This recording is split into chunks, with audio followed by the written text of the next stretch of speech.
Targum Ruth, Ruth 118, the second part. I'd like to use this video to talk about a couple of terms we see here in this verse, starting with the Pa'al infinitive construct that looks like it's of the verbal root He Vav Kaf, but is parallel with a biblical Hebrew He Lamed Kaf infinitive construct.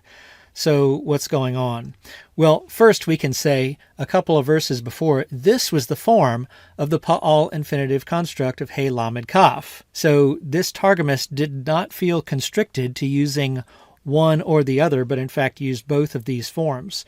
This is not an idiosyncratic form, though, because when we were reading biblical Aramaic, we had seen this precise form in Ezra 7:13, where you have the lamed prefix, the mem prefix of a Pa'al infinitive construct, and then there you go, a he and a kaf. So the second form I'd like to look at is this from the verbal root pe, samic, kof, which reminds us of the pasek marker. Now, as far as getting up to speed with discussion on pasek, I'd like to recommend this chapter in Sofer Mahir, that book, this chapter by Magna Sebo. So let's look at the pasek to remind ourselves about it using the BHS of Ruth.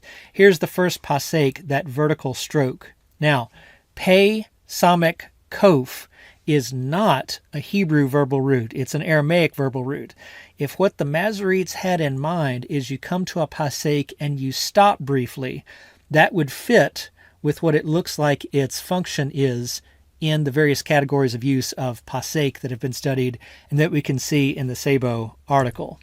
So as we return here to Ruth 118 and Targum Ruth, that's a quick study of this verb for stop that can help us remember that word if we remember the Masoretic marker pasek.